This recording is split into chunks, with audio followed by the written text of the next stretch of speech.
കേരളത്തിൽ ഒരു ഇന്ത്യയുണ്ടെന്ന് നിങ്ങൾ എത്ര പേർക്കറിയാം?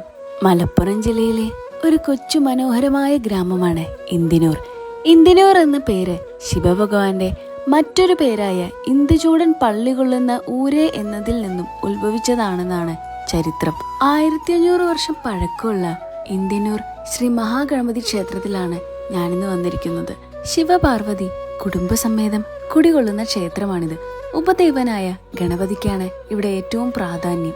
ഇവിടുത്തെ ബാലഗണപതി പ്രതിഷ്ഠ നടത്തിയത് നാരായണത്ത് ഭ്രാന്തനാണെന്നാണ് പറയപ്പെടുന്നത്. പ്രതിഷ്ഠാ സമയം അടുക്കാറായിട്ടും നാരായണത്ത് ഭ്രാന്തനെ കാണാതിരുന്നപ്പോൾ കൂട്ടത്തിൽ യോഗ്യനായ മറ്റൊരു വ്യക്തിയെ കൊണ്ട് ശിവപ്രതിഷ്ഠ നടത്തി.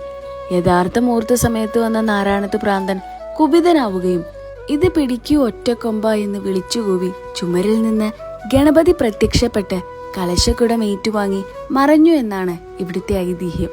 ഇവിടുത്തെ പ്രധാന വഴിപാട് ഒറ്റയാണ്.